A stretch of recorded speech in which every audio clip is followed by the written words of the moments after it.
And now you know the rest of the story.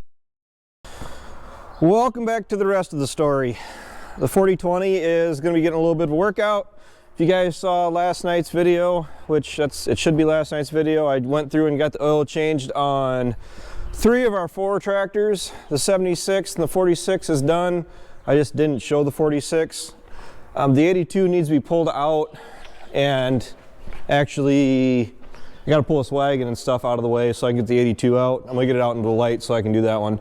So the 46, 76 are about 90% ready to go. It's still a little cold out yet to wash them.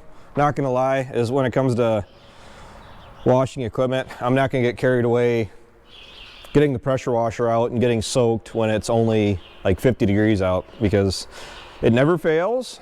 I mean, it happens to me like most years anyway. I can go most of the winter without being sick. I haven't had a cold or anything since I think like September. Almost guaranteed I'll probably get a cold here like the first week of field work. So I'm dealing with the stuffy nose and everything while I'm trying to work in the field. And you can't exactly blow your nose too easy, you know, farmer style in the tractor cab. So yeah, I got to do the air filter on the 76. As far as the Bobcat goes, quick question, I'll just go this route. As far as the skid steer goes, everybody is pretty well aware of the fact that Ryan is looking at skidders. And the question is, what's better, a skid steer or a loader tractor? Each has its own place on the operation. A lot of people, from what I understand, I'm seeing and hearing, a lot of people are recommending a small loader tractor. Like, the numbers I'm being told are tractors that are the equivalent or smaller than the 4020. Well, the problem with going that route is that there are places that we can get in with the skid steer, the Bobcat, the Kubota, JCB, whatever Ryan ends up buying. Well, between you and me, I don't know what Ryan's really thinking of buying right now. I actually haven't had a chance to really talk to him about it. He's just doing a lot. He's in the looking around, pricing things out, looking at different features phase, and it's very, very certain that it is going to be a skid steer, a skid loader. As far as going with a small tractor, a lot of the numbers I'm hearing are tractors that would pretty much be useless around here. I mean, the 4020 has its purposes, but that tractor is 90, 95 horse, and that tractor's jobs around here are fairly limited. It's going to be used to pull a load of hay out to Ryan's place right now, but as far as like using it for heavy tillage anymore, it just doesn't happen. It isn't going to happen.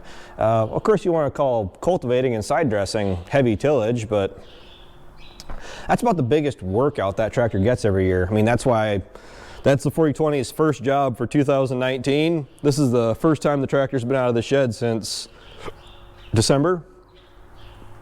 It's going to haul 8 bales out to Ryan's place and just give it a little bit of a workout heading out there. I mean, the weather is really mild. We do have snow and tree lines and everything else like that, but we're really starting to kick into spring work. Skid steers, I can argue this until we're blue in the face. They have a specific use. There are places like that shed out at Ryan's place that we're pulling hay out of.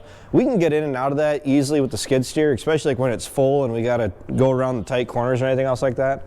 A tractor just doesn't have the versatility to get in around some of the places we need to go. And just trying to make sure that truck isn't pulling in here. The thing is, when you buy another skid loader, another machine like this, it takes the amount of work that this machine is doing behind me, it cuts it in half, because half the work, and gradually, well, to be quite honest, over half of the work this machine is doing right now is out at my brother's place. And a skid loader, a Bobcat, a JCB, John Deere, Kubota, oh, what am I all missing? Caterpillar, all the different sorts of brands. They fit the bill for what Ryan really needs it to do out at his place. It's going to be something that's going to be used pretty well daily or every other day out there. We've had I mean, I'm not saying this like we know, like we don't know what it would be like to have a loader tractor. We've had a John Deere 4020 with a loader on it, bush hog loader, and we've had a John Deere 7400 with a loader on it. The John Deere 7400 was super versatile, but the problem is there are still places and many jobs that that tractor did not do that this Bobcat just ran circles around it.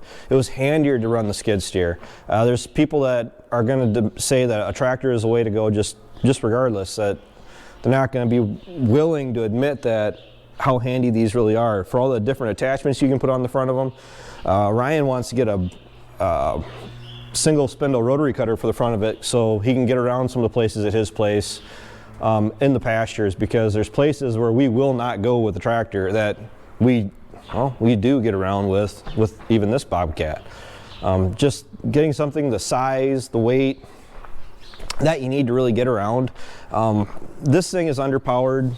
It's under everything as far as hydraulic flow, engine power, lift capacity. I think it's only sitting at like 1,800 pounds. We're lifting soybean boxes with it, those pro boxes, and let's just say that it's more than taxing on the machine to do that, and you really don't like to do that. It's hard on it. Ryan's looking at a machine that's going to have about another 1,000 pounds worth of lift. A couple of the machines he said that he was mentioning were what, 2,800 to 3,300, or was it 3,600? I don't know. Bigger is better. Small is dumb. I don't know if I hurt somebody's feelings by saying that, but small is dumb when it comes to machinery on the farm. Bigger is awesome. You can use a bigger tractor for so many more jobs than you can use a smaller machine for.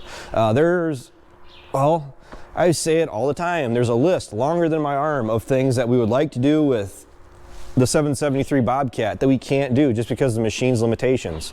76, kind of overkill for the tedder, but I could run the 4020 on the tedder, which we do, but I can run a big tractor on that 4-rotor tedder, or that Rhino tedder. Might look goofy, but I got air conditioning, I got a comfy seat, I got the wind, the air, the bugs, the dust can't get to me. You're a lot more comfortable running it. And you know what? I can pull that 500 bushel easy trail up and down the highway fully loaded with corn and beans all day long.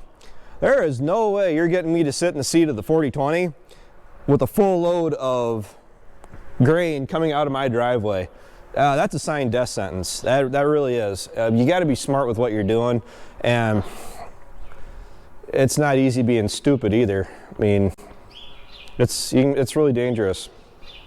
So, I've said it before, smaller machines like the 4020, they don't really have a big place around here, and I guess part of the whole point of this video is just because I was told exactly that we were being told that just to get a smaller loader tractor, which its only real purpose would really be a loader on it, but we wouldn't be able to use it for anything more than maybe tedding or pulling a rake. Well, if we're buying a loader tractor and that's all you're going to use it for, I might as well get a skid steer, because that's essentially all it is. It's just a loader, a small loader machine that we can't use it for anything else. If we're going to buy a loader tractor, I can tell you right now, we're going to be looking at a machine that is similar to what that 7400 was. It had a loader on it. We could use it for loading manure onto that coon spreader we rented for the day. I could pile that up as high as I could get it. We could use it for picking bales up in the summer, for feeding all winter, for pushing snow.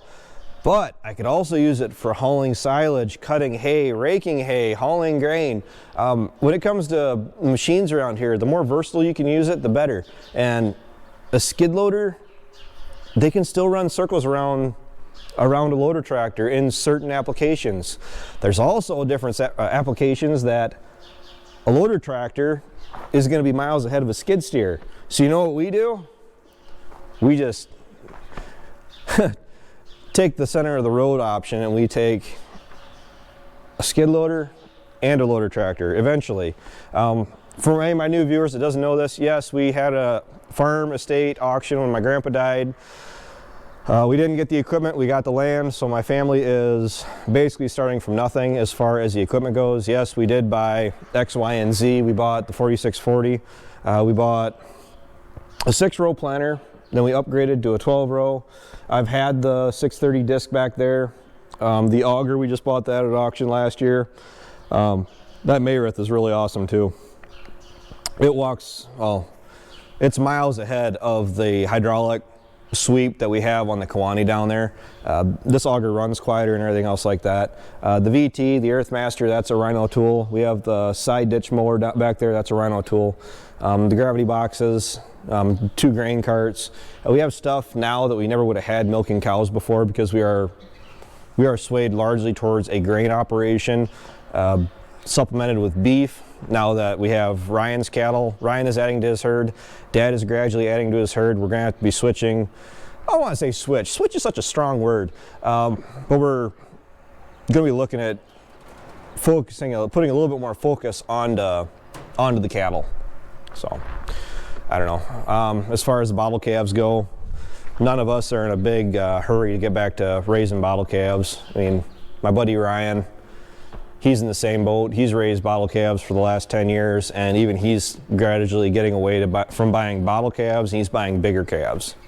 So hopefully you guys can see some, well, if anybody really cares, I might just do a quick little video of changing the fuel and oil on the 82. It's a lot different than doing the 46, the 76, or the 4020. Electric fuel pump makes that one really nice. The hydraulic oil filters, I'm not really going to worry about them on the 82. We already did the ones on the other 3, and everybody needs a bath. I mean, the birds attacked them throughout the winter.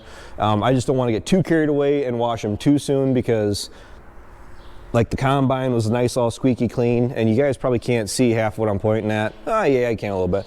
As far as everything that's been washed last fall, the combine was, and it looks just as dirty and dusty as the 46 and the 82. So we're getting closer to spring. I'd say we're actually about 2 weeks weather-wise ahead of last year. I just talked to a guy that was here, and he said exactly that it was about, what was it, the 2nd or 3rd week in April last year before things really got like straightened up weather-wise. That's why we were so late getting fences checked. I mean, it was after planting, and we were working on the planter a week before we were planting, and we had 4 inches of snow on the ground, fresh snow.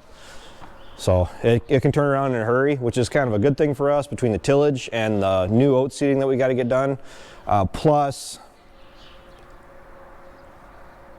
all the other random stuff I'm trying to get done. I was kind of late today getting back into the machine shed. I mean, it was about 1 o'clock before I got back in here and got everything else going again, and it's probably going to be a pretty consistent thing. I gotta take the time and get the junk cleaned up around here that accumulates over the winter. But rest assured, guys, I hope you guys are getting as excited as I am about warmer weather, because warmer weather eventually, well, leading into it, when you're talking the end of March here, early April. I mean, we're still in March, but it's a good indicator of spring's coming. Robins are out. I don't know about the rest of you, but in Wisconsin, when you see a robin, I was always told that that's an indicator of spring.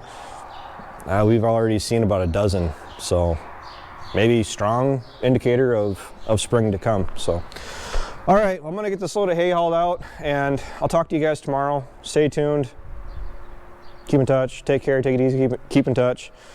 I'll talk to you guys tomorrow. I know the videos are just kind of rolling out here pretty steady here, but I don't know, I think that's a pretty good pace for the time being. So, talk to you later.